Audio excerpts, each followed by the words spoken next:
They were never supposed to survive the night. The storm had already swallowed the sky over Kentucky's Cumberland Hills, and the Reverend Ezekiel Morrison, half mad with exhaustion, held his fever-stricken daughter tight beneath a blackened sky that never knew mercy. But it wasn't the storm he feared. It was what the twins had whispered in their sleep. "He's under the floor," Rachel had muttered first. "Wrapped in a baby's blanket," Rebecca finished, breathless.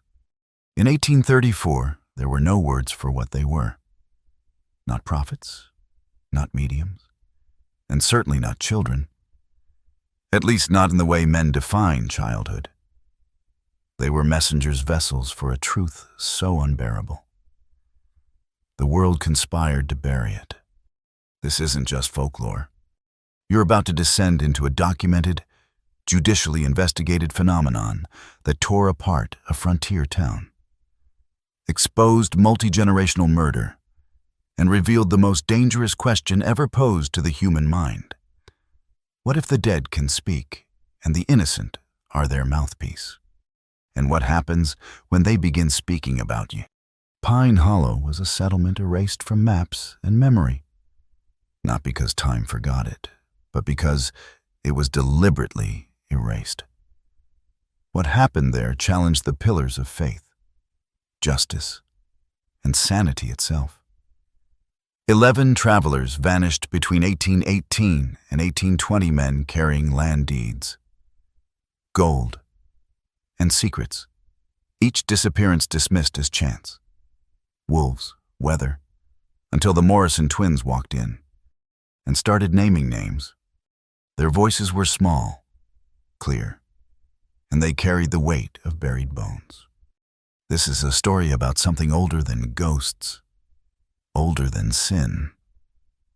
A force that transcends blood and time, insisting that wrongs must be righted, no matter how long it takes. You were never meant to hear it. That's why they burned the journals. That's why witnesses were silenced. That's why Pine Hollow became a ghost town in every sense. But some truths refuse to rot. What you're about to hear has been verified through legal documents, corroborated testimonies, and the journal of a pastor who aged 20 years in 3 days. If you make it to the end, you will not be the same. Stay with me, because you're about to learn what happens when you build a church over a graveyard of secrets and the twins arrive to tear up the floorboards. The Reverend Ezekiel Morrison wasn't looking to expose a town. He only sought shelter. A widower and itinerant preacher, he moved through Kentucky's forgotten valleys like a shadow in linen robes. With his twin daughters clinging close, one always awake, the other always watching. Rachel and Rebecca Morrison were born during a snowstorm so violent it knocked pine trees sideways and sealed their cabin in ice for 3 weeks.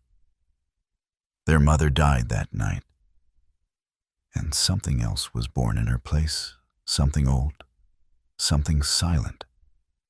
By age 5, the girls were speaking of people they had never met. By 7, they began describing deaths, real deaths, that had not yet occurred.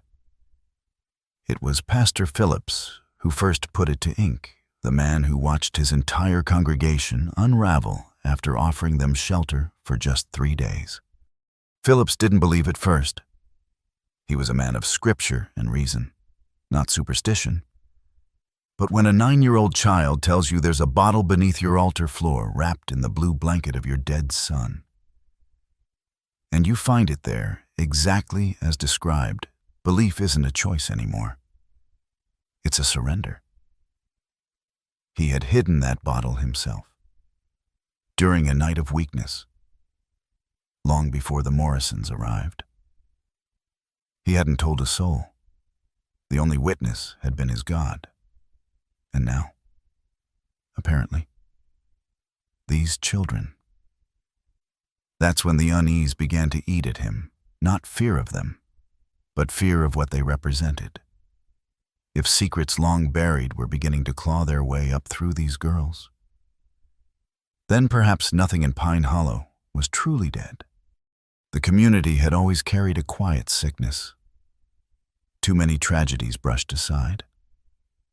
Too many unmarked graves behind the church. But none dared speak. Silence had become their sacrament, and lies their offering plate. So when Rebecca began naming the sins of the elders softly, without accusation, as if merely reading them from an invisible list, the town did not erupt in outrage. It froze. Samuel Turner's hand shook when the girl exposed his theft from the collection plate. Martha Whitfield nearly collapsed when Rachel named her husband as a deserter rather than a dead man. And still the girls pressed on, each revelation more precise, more invasive. It wasn't witchcraft. It wasn't sorcery. It was truth. Too sharp for adults to wield, being delivered through mouths too young to lie with that kind of weight. By the second evening, no one in Pine Hollow slept soundly. The Morrison twins had unsettled something ancient, something that had waited 16 years beneath their sanctuary's floorboards, pressed into stone, sealed by silence and Sunday hymns. Pastor Phillips, whose entire calling had been forged in the fire of faith and certainty, found himself questioning the very fabric of divine order. The girls didn't speak like prophets or children. They spoke like archivists of the invisible, like librarians of the dead. Their knowledge didn't come in riddles or cryptic phrases. It came like a ledger being read aloud, item by item, without embellishment or mercy.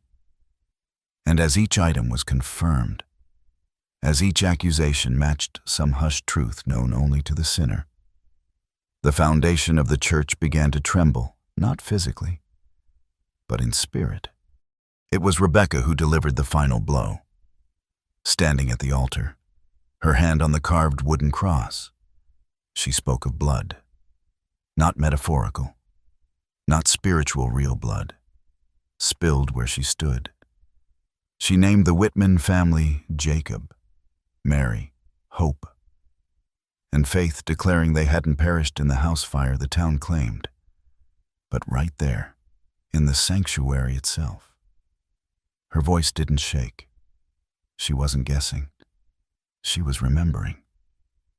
Children who had never seen 1818 described the locket Faith wore, the fever Hope suffered, the way Mary's body was slumped against the eastern pew, shielding her unborn twins from the killers. The congregation erupted not in denial, but in suffocating silence, because they knew. Some part of them had always known. The floor beneath their feet had been whispering it for years, through stains that wouldn't scrub out, through chills that came during prayer, through nightmares that returned every winter. Elder Thompson stood then, his age-weakened voice cracking under decades of repression. He did not deny. He asked how they could possibly know. And when Rachel calmly recited the placement of the birthmarks on the Whitman girls, the exact toys they held, when they died, the old man collapsed into the truth. What followed was not repentance. Not yet. It was collapse. A collective spiritual breakdown, where the entire community felt the weight of secrets they had buried and were now forced to exhume. And still, Rebecca and Rachel stood silent, side by side, as if the knowledge inside them was not finished yet, as if this was only the beginning. By the third day, the Morrison twins were no longer children in the eyes of Pine Hollow. They had become something else entirely. Oracles. Perhaps instruments of divine vengeance. Or maybe just mirrors too clear for a sinful town to look into without breaking. The revelations had not stopped, they intensified. They spoke of hidden letters, secret illnesses, illicit affairs, and unmarked graves, each disclosure verified, not by admission, but by the pale, silent confirmations that spread through the congregation like sickness. There was no sense of spectacle, no performance.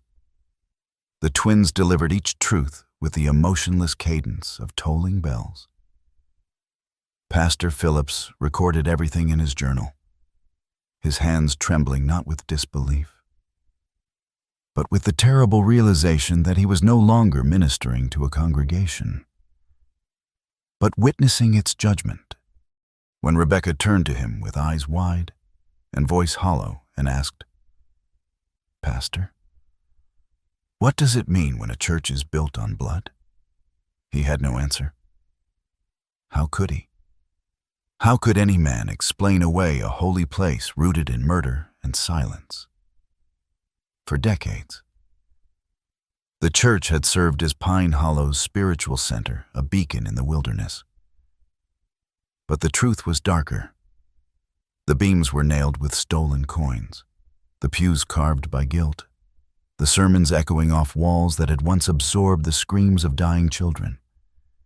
The original congregation had not just sinned, they had built their religion around the illusion of innocence. And now the illusion had shattered. Ezekiel Morrison remained quiet through it all. He was no stranger to this unraveling. He had seen it before towns who took his daughters in and were never the same. He had prayed it wouldn't happen again. That maybe Pine Hollow was just another backwoods settlement in need of encouragement. But when his daughters began muttering in their sleep on the trail into town, he knew. They weren't just dreaming. They were remembering. Not their memories, but someone else's. Perhaps many someone else's. And once the voices began, they would not stop until every buried truth was pulled into daylight. Pastor Phillips, in one moment of brutal clarity, realized that Pine Hollow's days were numbered not because of the law or scandal or judgment from the outside, but because truth itself had finally found its voice, and it had chosen 2 little girls to speak it. The town tried, in vain, to rationalize, to interpret the Morrison twins as savants, as perhaps the victims of too much loss, too much travel, too much isolation. But rationality requires distance, and there was no distance left. When the girls described, in exacting detail, the inscription in Keyes Marcus Webb's stolen pocket watch, a watch buried beneath 3 feet of earth behind the church, untouched for 16 years, reason, bowed its head and left Pine Hollow. They weren't guessing. They were recalling. And as each memory emerged, freshly worn but centuries old, the lines between past and present blurred. The church was no longer a sanctuary. It had become a courtroom, a crypt, and most unsettling of all, a stage where justice, long denied, now demanded an audience. It was the arrival of Solicitor Brennan that shattered what little composure the town had left. A man of law, not spirit. He came with records, papers tied to Marcus Webb's estate. He hadn't come seeking ghosts. But the moment Rebecca whispered his name, before he introduced himself, before he opened his satchel, the courtroom atmosphere shifted. "You're looking for the man with the cracked crystal," she said, her voice calm. He dropped his watch when they pulled him off the horse. Brennan, not prone to fantasy, blanched. The details she offered had only ever existed in private letters, sealed documents between brothers, none of which had left Lexington. And yet, here they were, spilling from the mouth of a child who had never read a page. The excavation began at once. No more doubt. The truth was beneath their feet, buried by hands now too old to dig. And when the shovel hit metal, when the tarnished gold gleamed through the mud, when the cracked crystal and engraved initials matched exactly, silence fell like snow. Elder Thompson, whose life had been a slow bleed of guilt, confessed before the dust had settled. The town hadn't just failed. It had murdered. Systematically, repeatedly. And it had used the victim's blood to pour the foundation of every blessing it claimed God had given. The twins had never accused. They didn't need to. They simply stood there, still as gravestones, while the truth clawed its way out of the earth. The courtroom turned sanctuary, turned graveyard, was no longer a place of worship. It had become a portal between the living and the dead. Judge Harrison, brought in from the county seat, sat stone-faced as the confessions unraveled. He did not ask if the twins were credible. He asked how they could possibly know what no one alive should remember. When he questioned them, he did so not as a jurist, but as a man standing at the edge of a cliff, staring into something bottomless. Rebecca answered with perfect clarity. Faith and Hope told us. She said, they said the church was their last place. They want someone to listen now. It wasn't a claim. It was a statement of fact. The kind that makes grown men sweat beneath starched collars and stare at their hands as if blood might still be on them. But the horror wasn't in the confessions. It was in the echoes of guilt that spread like cracks through stained glass. There were the babies. The unborn twins Mary Whitman had carried when she was slaughtered beside the altar. The town had buried her quickly, quietly. They never spoke of what might have survived. But the girls knew. That's why we hear 4 voices. Rachel whispered, not just Faith and Hope. There were 2 more. They never even had names. Pastor Phillips nearly dropped his journal. He had read the midwife's notes once hidden in Pastor Hayes's private ledger. Notes that mentioned a rounded belly, full term, ignored in the burial rites. The implication was unbearable. Not only had the town murdered a family, they had denied 4 children their very humanity, and now those children had found mouths to speak through. What followed wasn't a trial. It was an exorcism, not of demons, but of memory of truth buried in soil, bound in shame, and left to rot beneath hymns and handshakes. 3 elders confessed to over a dozen murders. More than names. They gave details, dates, victims, the locations of hidden bodies. But they could only do this because the Morrison twins already knew. They didn't reveal to force justice. They revealed because silence had reached its limit. In Pine Hollow, truth had gained mass, like lead beneath the floorboards, and once it reached critical weight, it had no choice but to fall through. By the time the church floor was pulled up, there were no doubters left in Pine Hollow. What lay beneath wasn't metaphor. It wasn't symbol. It was bone. 3 full skeletons, twisted and half-preserved by the dry Kentucky soil, embedded in the very stone used to sanctify worship. One held a rusted blade, another a cracked ring, and the third wore a copper cross around its vertebrae, every item exactly as the twins had foretold. The horror wasn't in the death itself. It was in the proximity. Men had preached sermons inches above these corpses. Women had sung lullabies. Children had taken communion over ground soaked in screams. The church hadn't been a sanctuary. It had been a tomb disguised as salvation. And no one, not even the most devout, could deny it now. The air in Pine Hollow changed after that. Heavier, charged, like a place preparing for storm. But this was not weather. It was justice gathering momentum. Sheriff Mackenzie and his deputies, hardened men from the county, found themselves shaking as the twins pointed toward other locations, an old mine shaft, a bend in Devil's Creek, places long rumored to be haunted, now confirmed to be graves. Every prediction matched evidence, every whisper aligned with old reports and unclosed files. And through it all, the Morrison girls remained quiet, watching, not victorious, not smug, just exhausted. They bore the silence of gravekeepers, and no one in Pine Hollow dared look them in the eye for long. Judge Harrison's verdict was swift.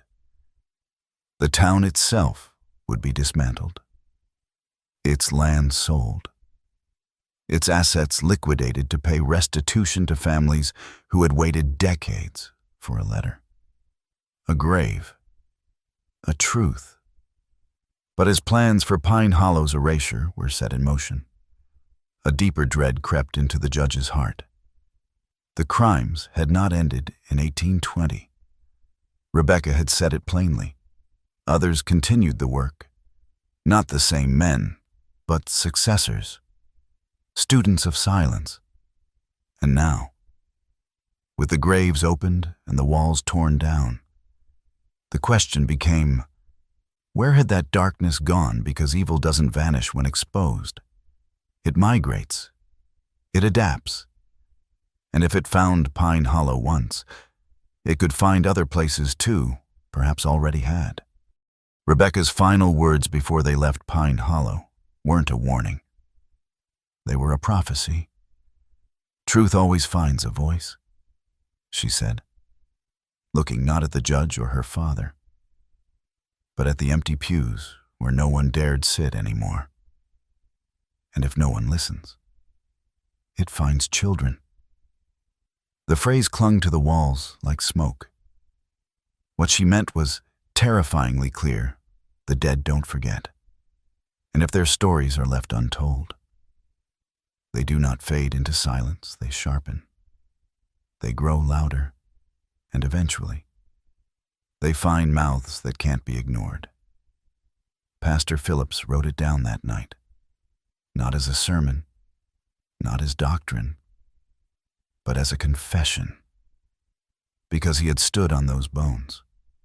He had recited scripture over their corpses. And now he understood that piety without truth is not holiness, it's heresy. The townspeople left slowly, as if exorcised from their own homes, not by force, but by unbearable knowing. Once you realize your blessings were stolen, your walls paid for with murder, your safety constructed on silence, you can't stay. You either leave or go mad. Within 3 weeks, Pine Hollow was dust, the church dismantled. Board by board, stone by stone, the land sold off. Its proceeds sent to broken families who never stopped asking what happened. The cemetery was left untouched, but not from reverence, from fear. Everyone knew that no monument could sanctify it. Not after what happened there, not after what was heard there, and the Morrison twins. They vanished into the Appalachian fog, just as they had come. No parade, no thanks, no legacy, only the vague whispers that followed wherever they traveled. Some said they healed communities. Others said they destroyed them. But both were wrong. They didn't heal or destroy. They revealed. And what came next was up to the living. Because the truth doesn't bring peace, it brings responsibility. And if you're not prepared to carry the weight of what the dead remember, you should never ask for their silence. But now, you've heard it too. And something inside you has already shifted, whether you admit it or not. So ask yourself, what are you standing on right now? Your home, your town, your church? What foundation does it rest upon? Not metaphorically, Literally. Because Pine Hollow wasn't special. It was only first. The silence that protected its sins is the same silence humming beneath every town that's too proud to ask questions. You think blood-stained soil only exists in ghost stories? Look again. America is layered in it. Trails where travelers vanished without justice. Mines where men were buried alive to avoid lawsuits. Sanctuaries where screams were called storms and bones were paved over with pews.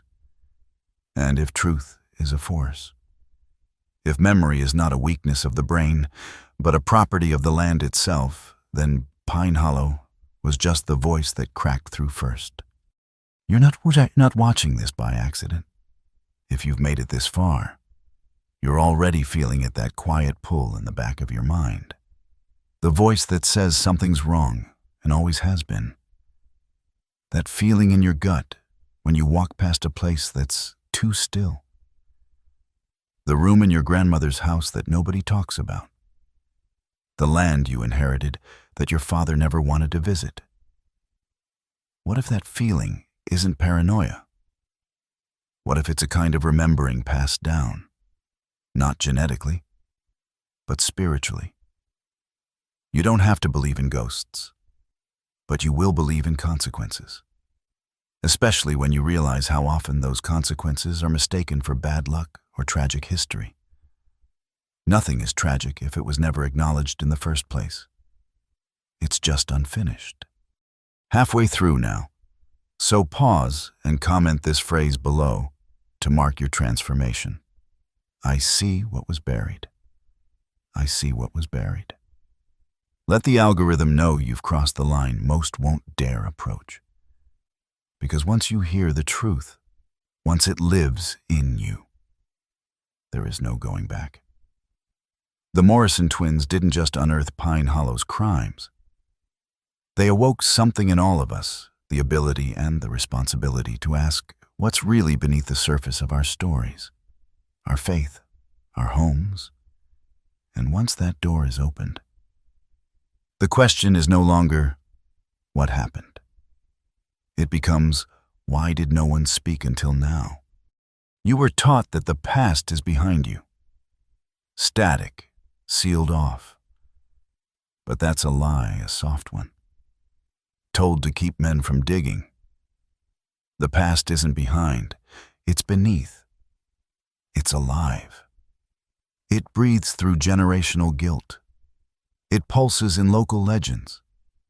And sometimes when the silence grows too thick, it erupts. Pine Hollow wasn't undone by evil. It was undone by memory. Not the twins' memories, but the land's. The walls remembered the blood. The floorboards remembered the weight.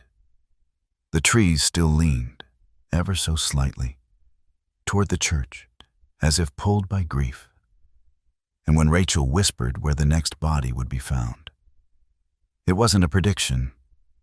It was an echo finally heard. The towns that mocked them always did so before they listened. That's how it always began: dismissal, denial, and then fear. Because when every accusation the twins made proved true down to the location of bones, the color of a murdered man's horse, or the contents of a sealed letter, they stopped being girls. They became something else: evidence. Physical. Living evidence that the veil between the dead and the living is thinner than we want to believe. Not mystical, not magical, just brutally factual. When a man denies God, that's theology. But when he denies a crime that 2 9-year-olds describe down to the scent of the blanket it happened on, that's reality tearing open at the seam. And it didn't end in Kentucky after Pine Hollow. The Morrison family kept moving. Appalachia is full of towns like that, tight, pious, wrapped in weather and secrets, places where church bells outnumber lawmen, where people pray hard because they're hiding something darker than sin. And in every one of those towns, stories began to spread. Children walking in dreams, old crimes surfacing like bloated corpses after a flood, widows speaking names they hadn't said in 40 years. It wasn't about prophecy. It was about exposure. The kind you can't deny. Because it doesn't knock, it breaks down the door and asks if you're ready to see what your ancestors buried with shaking hands and trembling prayers. And most aren't. But maybe you are. Or you wouldn't still be listening. There's something about children that unnerves the guilty. Not because they threaten violence or justice, children do neither. But because they reflect, they repeat what they hear, they observe what others bury. And when children speak truths they could not have learned naturally, the soul recoils.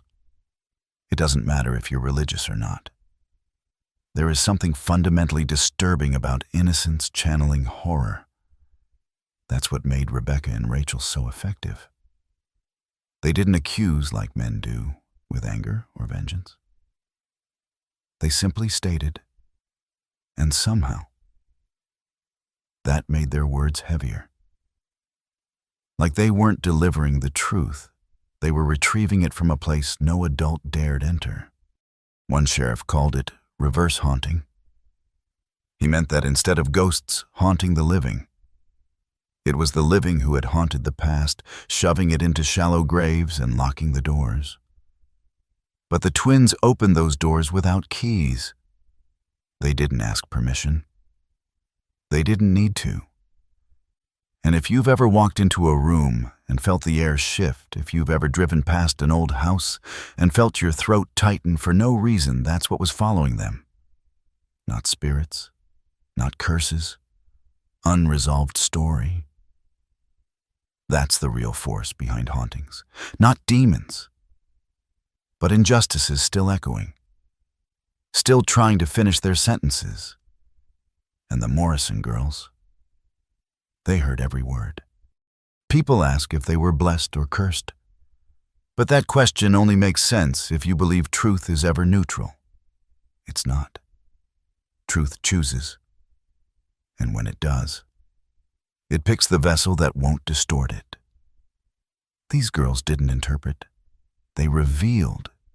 And in doing so, they forced entire communities to confront the fact that justice delayed is never justice denied, just justice waiting with sharper teeth. If this unnerves you, good. It should. That discomfort is the point.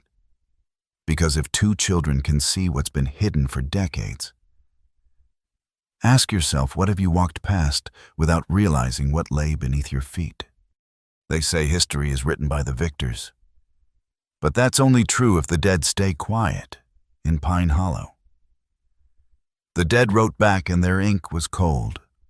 Rebecca and Rachel weren't interested in retelling events. They weren't recounting. They were correcting. What you heard in their voices wasn't memory, but interruption. A correction forced into the narrative by the weight of injustice. Every time someone told a lie that stuck, every time a crime was sealed with silence, a fracture opened. And if left too long, it grows. The Morrison twins didn't speak to fill space. They spoke because the fracture had grown wide enough to swallow the living. And it nearly did. Towns like Pine Hollow didn't collapse from scandal. They collapsed from momentum. When truth finally begins to move after decades of stillness, it doesn't trickle, it avalanches.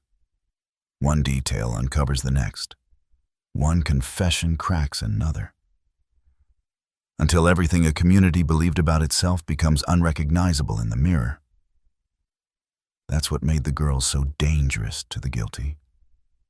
Not their insight, not their age, but their inevitability. You couldn't outweight them.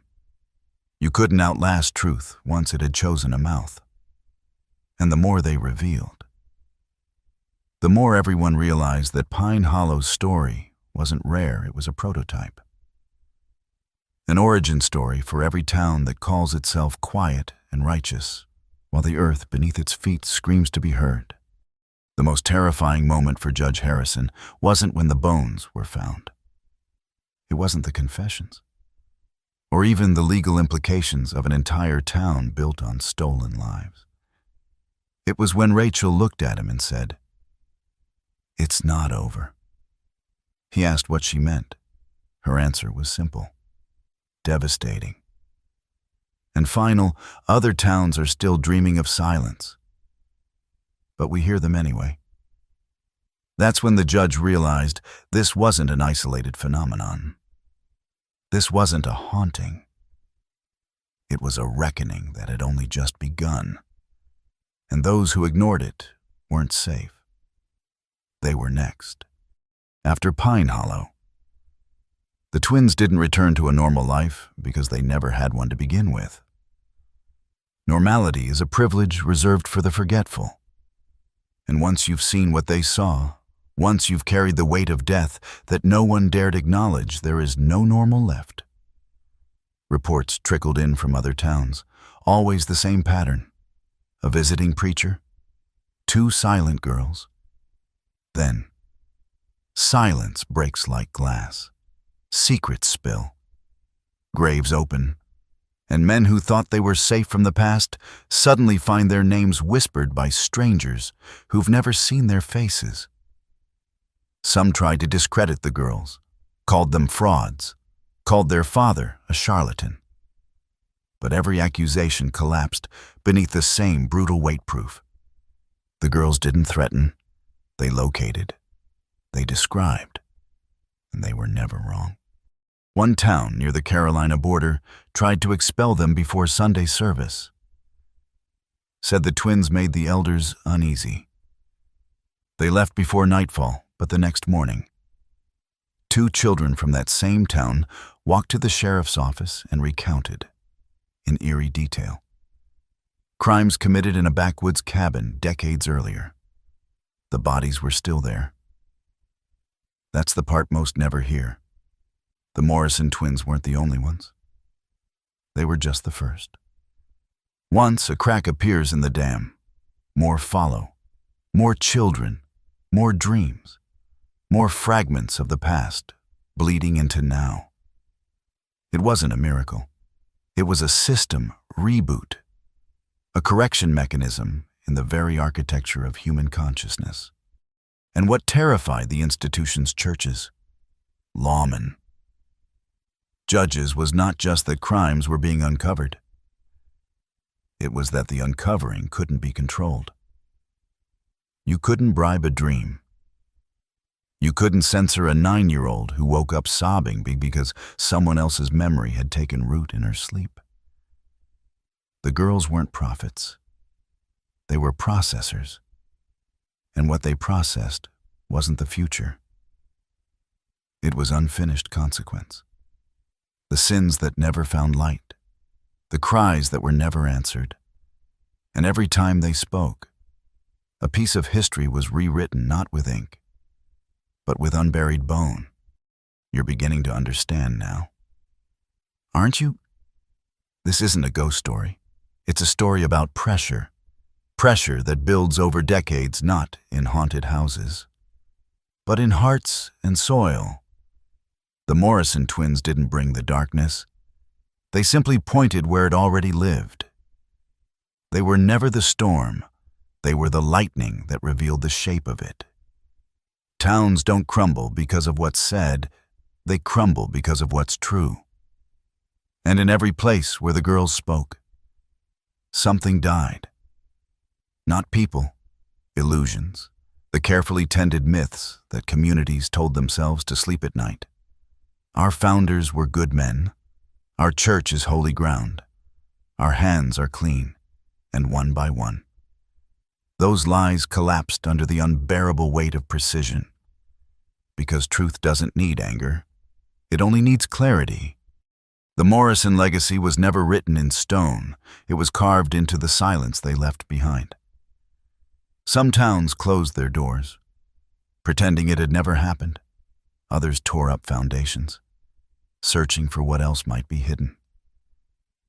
But a few began to listen, not just to the twins, but to what they represented. That memory is alive, that justice is not time-bound, that if you build anything on blood, it will demand to be paid back. And sometimes, the debt collectors don't knock. They whisper. They dream. They speak through those least corrupted, through children who haven't learned to lie with their eyes. Ezekiel Morrison knew this long before Pine Hollow. He had seen it in his daughter's eyes the first time they cried without reason, naming names no one had spoken aloud. He knew that their gift, if you could call it that, would leave them wandering, exiled from normal life, haunted not by spirits, but by other people's denials. And yet, he let them speak. Not because he understood, but because he feared what would happen if they were silenced. Because silence, he knew, was never neutral. It either protected the innocent or buried the guilty. And in too many towns, for too many years, it had done the latter, until the twins came and broke it wide open.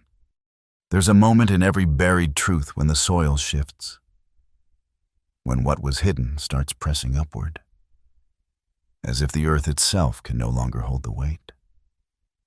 That moment happened again and again after Pine Hollow.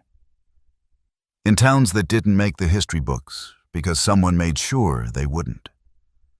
A collapsed barn in West Virginia revealed a ledger of missing persons going back 40 years.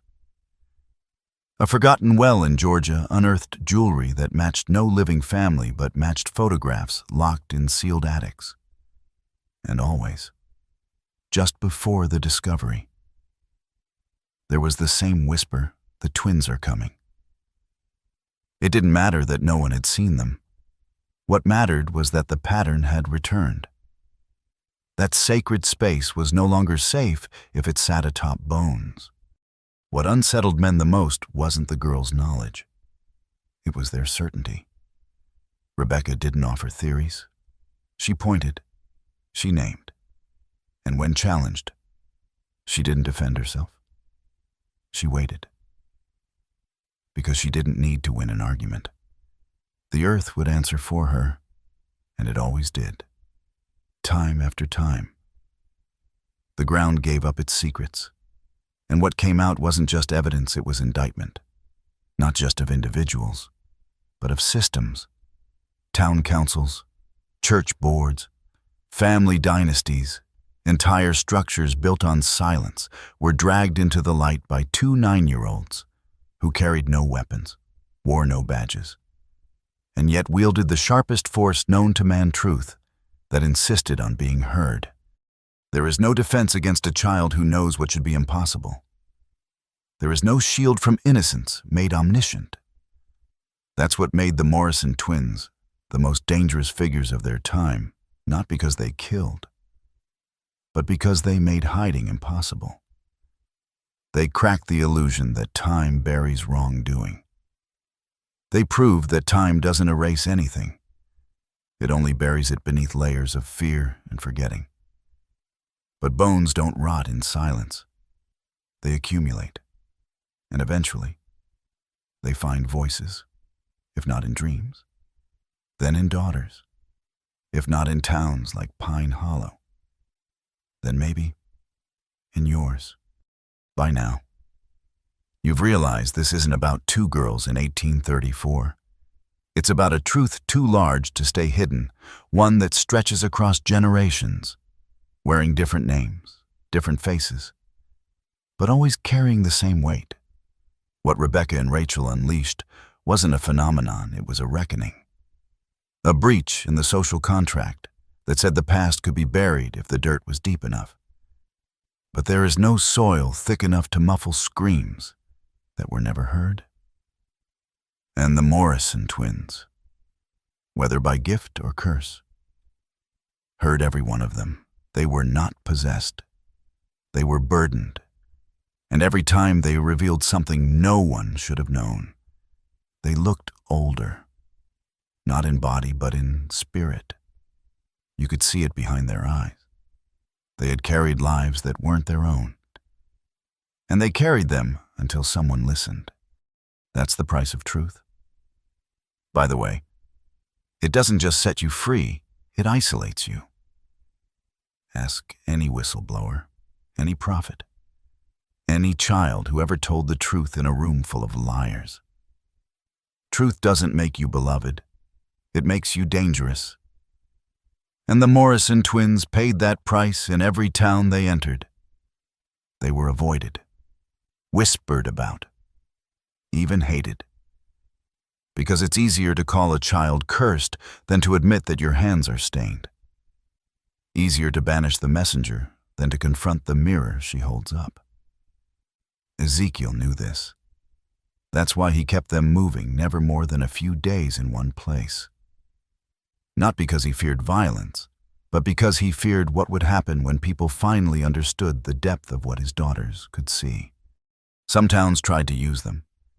They asked leading questions, hoping the girls would reveal property secrets or lost inheritances. But that's not how their gift worked. It didn't yield to greed. It responded to grief. They didn't choose what to reveal, it was chosen for them. The more unjust a silence, the more loudly it demanded a voice. And when that silence reached its breaking point, the girls spoke not with rage, not with fury, but with a cold, devastating clarity that made grown men weep and fall to their knees. Because nothing haunts the guilty like being seen by someone who doesn't even know your name, and yet knows exactly what you did. By the winter of 1836, stories of the Morrison twins had spread so far that some towns sent warnings ahead of their arrival. Do not host the preacher with the ghost-eyed daughters. One note read. Another was more direct. Keep the church locked. Don't let them see the altar. But warnings didn't matter. Because the truth didn't wait for an invitation. It followed them. Like wind moving through rot in one Tennessee valley. They were turned away at the border. Yet 3 nights later, a local girl awoke screaming the names of 2 men who'd vanished 20 years earlier. She had never met them, but she described the buttons on their coats and the songs they sang as they died. And when searchers dug beneath an abandoned granary, they found the bones exactly where she said they'd be. The Morrison girls had never stepped foot in the valley, but the echo had. What no one could understand, what no minister or doctor or psychologist could explain, was how knowledge moved through them. It wasn't learned. It wasn't spoken. It arrived, Rachel once said. We don't ask to know. We just do. And that was perhaps the most chilling part of it all. There was no ritual, no invocation, no seance. They didn't speak in tongues. They didn't fall into trances. They simply listened to something no one else could hear. A frequency below consciousness, beneath dreams. And once heard, it could not be unheard. It branded them. And it branded everyone who dared stand near. Some said it was a divine gift. Others whispered of ancient curses. But the twins themselves never claimed to understand it.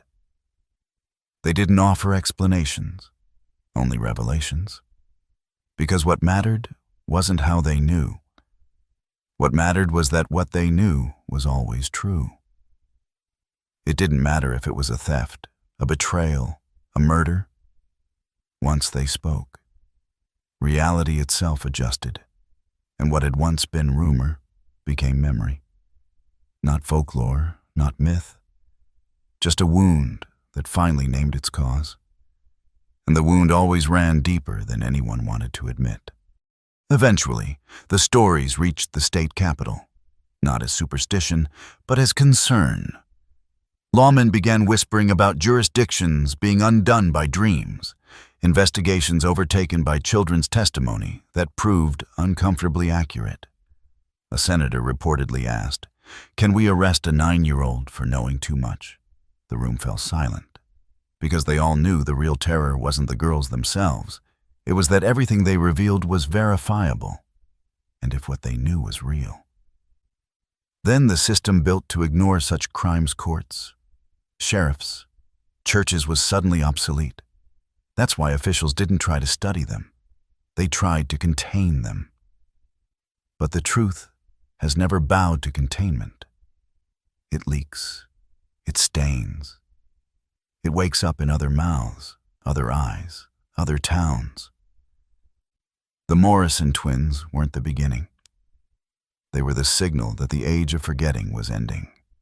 In one particularly cruel attempt at silence, a town in Western Virginia invited the Morrison family in, offered warm beds, then drugged the girls' food in hopes of suppressing their abilities. That night, the church burned down no evidence of arson, no witnesses, just ash. And carved into the blackened altar stone were words that hadn't been there before you were warned. Rachel awoke the next morning, eyes glassy, voice hollow. They said if you tried to stop us, they'd stop the place instead. That town was never rebuilt, not because of fire, but because no one would set foot near it again. Animals refused to graze there. Birds didn't nest. Even maps began omitting it, as if the land itself was ashamed. And this is the part you need to understand. Not with your mind, but your spine. The twins weren't rare. They were just the ones we noticed. Every generation births its listeners. People who wake up knowing things they shouldn't, feeling burdens they never earned. And we call them cursed, unstable, touched. But maybe they're none of those things. Maybe they're just the price of silence, the cost that accumulates when justice is delayed too long. And maybe you've met one, or maybe you are one. That tension in your chest, that dream that keeps returning, that story your family won't talk about. Truth is tapping, and eventually, it kicks the door in.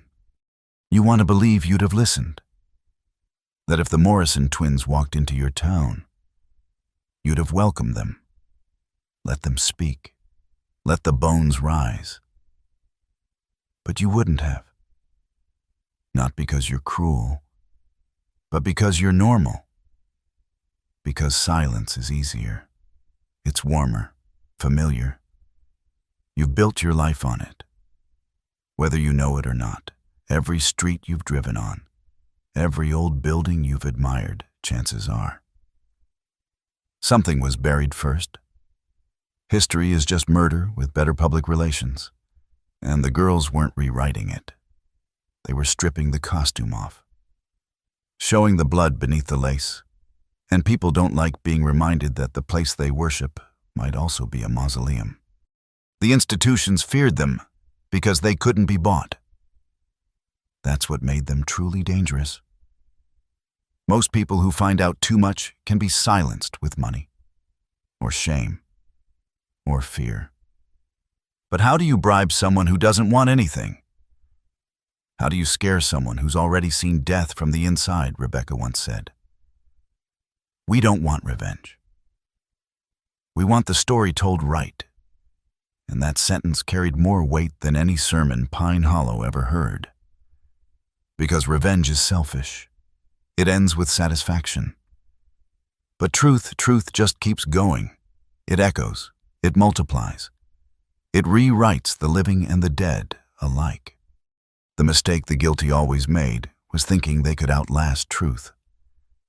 That if they waited long enough, buried deep enough, time would erase their sins. But time is not an eraser. It's a magnifying glass. It doesn't hide the past, it burns it into sharper relief. And the Morrison twins were that fire, not to destroy, but to illuminate, to make sure that when justice finally did arrive, it wasn't a question, it was a reckoning. One that left nothing untouched, not the pews, not the altar, not the names carved into gravestones with false dates. Because once the dead begin speaking, nothing stays sacred. They never came back to Pine Hollow. There was nothing left to return to, just scattered stones and a graveyard that refused to forget. The church had been torn down, its lumber sold to pay restitution to families whose loved ones never came home. But even the wood carried memory. One man who reused the beams to build a barn reported that animals refused to enter it, that the air inside always smelled faintly of smoke, though nothing had ever burned. And sometimes, at dusk, his young daughter would stand in the doorway and whisper names she could not have known. She said they came to her in dreams, that they just wanted to be counted, that they were tired of being hidden. It was never about vengeance. That's the part that people miss. The Morrison twins weren't instruments of wrath, they were instruments of recognition. The dead weren't angry, they were forgotten. And being forgotten is a kind of death more permanent than burial. What the girls offered was a ledger. Balanced, a reckoning. Yes, but also a restoration. For every secret torn into daylight, there was a soul that finally slept. And for every town undone by their presence, there were names finally spoken aloud after decades of silence. That's what terrified the powerful, not the exposure, but the accountability, the idea that even after death, you might still have to answer, not to a court, not to God, but to a child who speaks in dreams and doesn't blink when you lie. Ezekiel never tried to explain it anymore. He simply said his daughters had a task, one given not by man, but by necessity. And if they failed to speak, the truth would rot in place, infecting everything it touched, churches, homes, bloodlines. The truth wasn't just a story to tell, it was a wound to drain. And every place that resisted it festered. But every place that listened, really listened, found a kind of peace. Not comfort, but peace. The kind that only comes when you've said the thing no one wanted to hear. And the ghosts. Finally, go quiet. Years passed. The names of Rebecca and Rachel Morrison faded from headlines and sermons. But they never disappeared entirely. They became whispers in courthouses, footnotes in local histories, cautionary tales told in church basements when the wind moaned too long through the trees. Careful what you hide, they'd say. The twins might find it. No one knew where they had gone. Some claimed to have seen them in Tennessee, others in the hills of North Carolina. Their faces unchanged, their eyes still too old for childhood. A few said they never aged, that they weren't human in the way we understand. But those were the stories people told when they needed to explain away the impossible, when they needed to believe the past could be closed like a book. But it never closes, not really. It just waits for someone willing to read it. And those who tried to forget always met the same end. Not sudden, not violent, but slow. The kind of unraveling that happens when truth is buried too deep. When silence becomes structural, it eats through foundations, turns blessings to rot. And when the Morrison twins came, whether in person, in dream, or in the echo of someone else's voice, that rot surfaced. Some tried to treat it like disease, as if they could cut it out and move on. But they missed the point. The rot wasn't the problem. The forgetting was truth. Denied long enough, curdles. It becomes something else. Something that does not ask politely to be heard. So here you are, watching this, wondering why it feels familiar, why your stomach twists even though you've never been to Kentucky. Maybe it's just the story, maybe it's the tone, or maybe it's something older. Maybe you're feeling the first tug, the one that says, check the floorboards, the one that whispers, that dream you keep having. It wasn't just yours, because truth doesn't die when you close your eyes. It waits, it chooses, and when it finds someone who listens, it speaks, sometimes with fire, sometimes with names, sometimes with two little girls who never wanted to know, but did anyway. The last confirmed sighting of the Morrison twins came in the fall of 1842 in a coal town built too fast and too wide, a place where accidents were common and deaths were filed under expected. The local pastor, newly arrived, full of fire and ignorance, dismissed them as disturbed girls chasing attention. But that winter, the mine collapsed. Not from overwork, from sabotage. Dynamite planted by men trying to cover up a body sealed behind a wall since 1827. And before the dust had even cleared. The twins were gone, leaving only a hand-drawn map on the altar with 3 X's marked in red. All 3 sites yielded remains. All 3 matched names from missing persons records, forgotten by everyone except a ledger locked in the sheriff's safe. Unopened for a decade. The pastor resigned. The town shut down. And the silence that followed wasn't peace. It was surrender. No one has proven the girls are dead. Some believe they disappeared into the hills, old before their time. Voices used up by too many confessions. Others say they were taken by the same force that gave them their knowing, not punishment. Retirement. A withdrawal back into the fabric of reality. The way steam disappears into air. But others believe they still walk.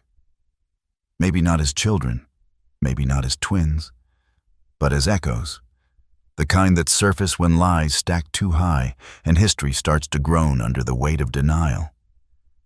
And in those moments when a child says something too precise, or an old man wakes up crying, the name of someone long buried, people whisper, it's starting again. The truth doesn't end with them. It never did. They weren't the origin. They were the symptom. A natural, terrible balancing act playing out across towns and timelines. What they showed us is simple and unrelenting, that no crime stays buried forever. No matter how deep the pit or how pretty the prayer.